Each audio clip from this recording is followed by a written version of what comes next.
একটু জোরে সরে বলি ভাই আলহামদুলিল্লাহ।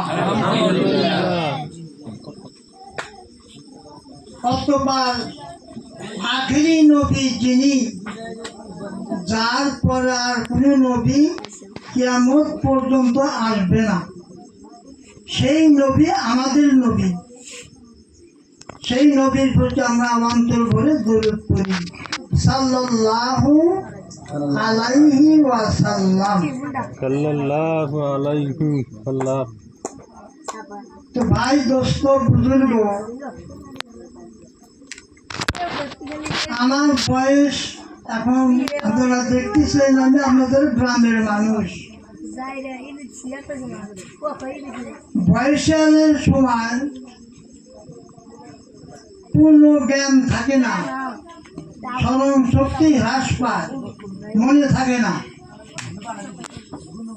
এক জায়গায় এক বস্তু থুই তালাশ করে আর এক জায়গায় মনে থাকে না। এখন রাত্র অনেক হয়ে গেছে, অনেকের হয়তো ঘুম এসে যেতে পারে। তো যাই হোক,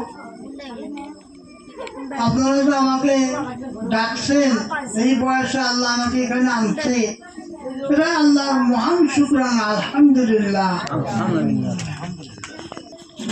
আমার পর্দার আড়ালের মা ভগ্নীগণ, আপনারা যদি আসেন তো অনুগ্রহ করে নিশ্চুপ থাকবেন আর কথার দিকে খেয়াল করবেন, অ্যাটেনশন নেবেন যে কি কয়, ধ্যানের সহিত শুনবেন। আজেবাজে কথা, ইশারা উশারা এগুলা কিচ্ছু করবেন না, তাহলে কথায় মন বসবে না, কথা অন্যদিকে চলে যাবে। এই জন্য ধ্যানের সহিত, খেয়ালের সহিত কথাগুলো শোনার জন্য চেষ্টা করবেন। এক গ্রামে একটি ইতিম মেয়ে ছিল, আর ওই গ্রামে আর একটা ইতিম ছেলে ছিল। ওই গ্রামেরা ওই দুই ইতিমকে পালপোষ করে।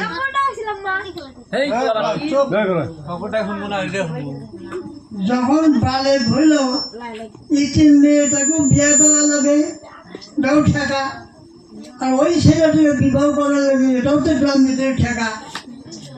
গ্রামীদের সব বুদ্ধি করে, বুদ্ধি তয় করলো ফেসলা, এই মেয়েটা দিয়ে এই ছেলেটাকে বিবাহ দিলে ভালো হবে। ছেলেরও বিয়ের দরকার, মেয়েরও স্বামীর দরকার।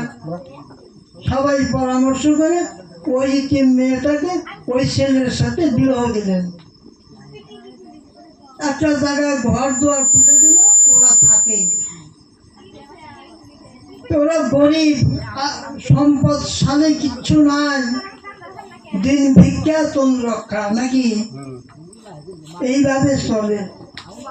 ওই ইতিম মেয়েটা অন্য অন্য ধনী বাড়িতে যায়, বাড়াটারা বানে কাজ কাম করে, কিছু করে আজুরা ও মেয়েটাকে দেয়। মেয়েটা স্বামীকে দেয় আর অল্প একটা করে পয়সা জমা রাখে, চুপ করে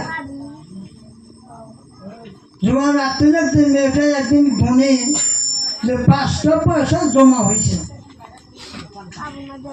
তো মেয়েটা ভাবতেছে আমার 1 বছর হলো বিবাহ হয়েছে, ওই যে বিয়ের দিন আমি মাথায় তেল দিয়ে দিছে, যে তারপরে থেকে আমার মাথায় তেল নাই।